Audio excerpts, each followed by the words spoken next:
This video covers Morehouse's homework from Tuesday, September 26th to Friday, September 29th. Got a little error here, 9-26. We're going to start with Tuesday, and in Tuesday night's homework, we're practicing taking a ratio and making it into double number lines, tables, and equations. So question 1 says, a snail crawls 1 centimeter every 2 seconds. Create a double number line, a table, and a graph to show the relationship between time in seconds and distance in centimeters that the snail crawls. So I'm going to circle my key numbers here. I've got 1 centimeter every 2 seconds. So I know my ratio of centimeters to seconds is 1 centimeter for every 2 seconds. And so my double number line is actually already labeled for me, and I'll always start with 0, 0, but then I know that in 1 centimeter, the snail travels 2 seconds. So of course, that means that if we go 1 more centimeter, we also take 2 more seconds, and so we end up with 2, 4 as our equivalent ratio, because for 2 centimeters, it'll take 4 seconds. And you can follow that pattern to continue the double number line. In the table, we're doing the same thing, but this time the labels have just flipped, so we want to make sure that we're putting seconds first. In 2 seconds, we travel 1 centimeter.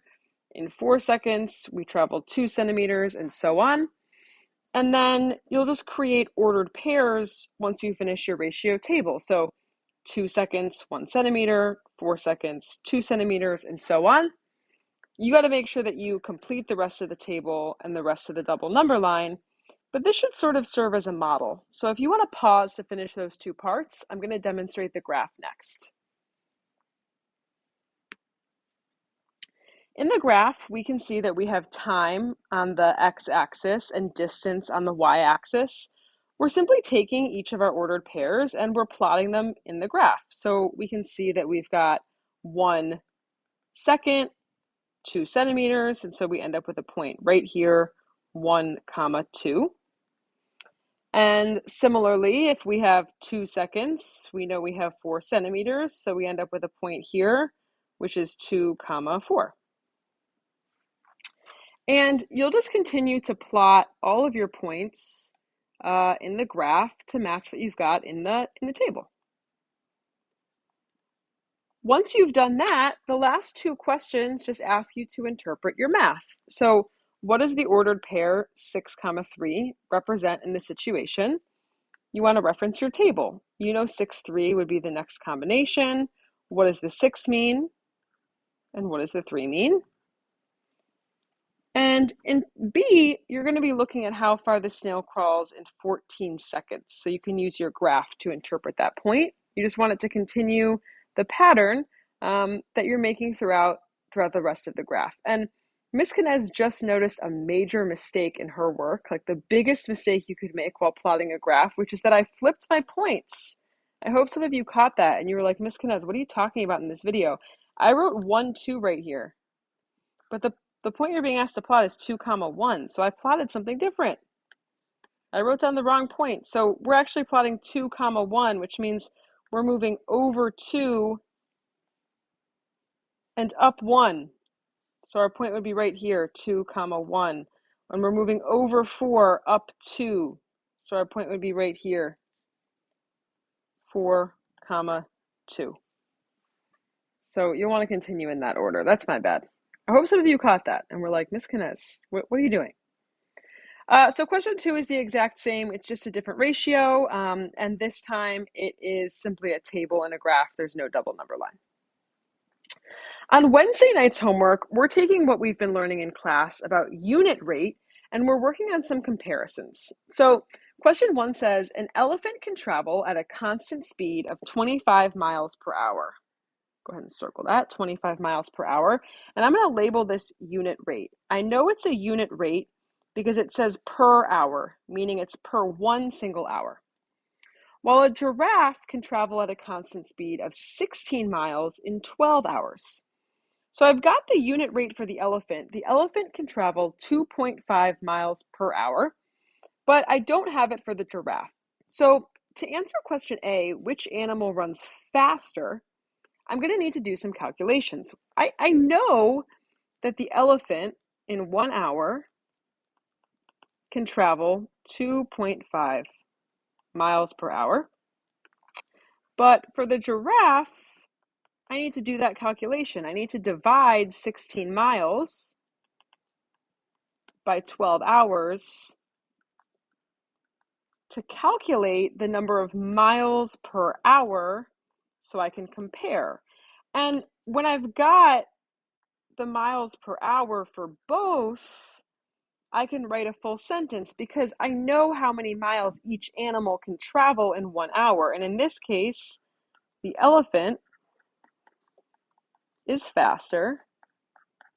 And the reason we know that's true is because in 1 hour, it can travel farther.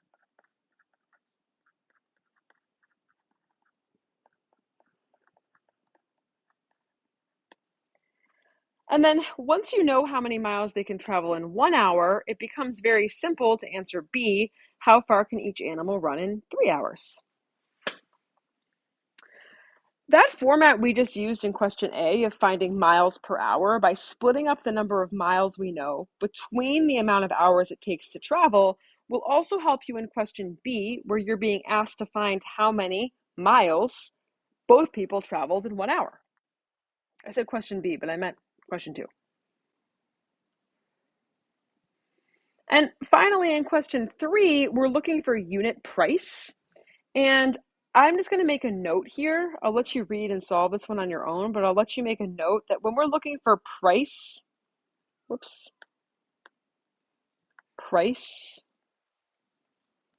per square foot, we're using the same sort of system that we use with miles per hour. We're dividing the price we know between the number of feet that takes up.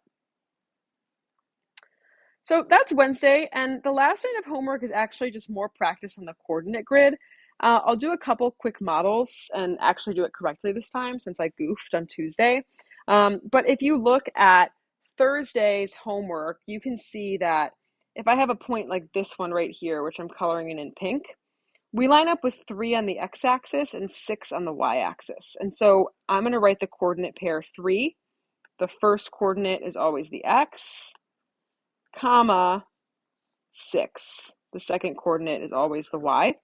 When you have a point that's on an axis, like I'm just going to make up a blue dot here, I know my first coordinate is 7 because it's on the x-axis at 7. And since it doesn't go up or down at all, the second coordinate is 0. But in comparison, if I had a point right here that doesn't go side to side at all, the first coordinate would be 0 and the second would be 8 because it moves 8 up, but it doesn't move side to side. Remember, our coordinate pairs are always x, comma, y.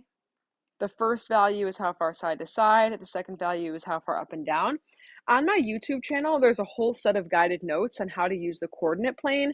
So if you're getting stuck on this night's homework, Thursday 9-28, I'm full of errors and mistakes today, Thursday 9-28, I encourage you to use that video as another helpful resource.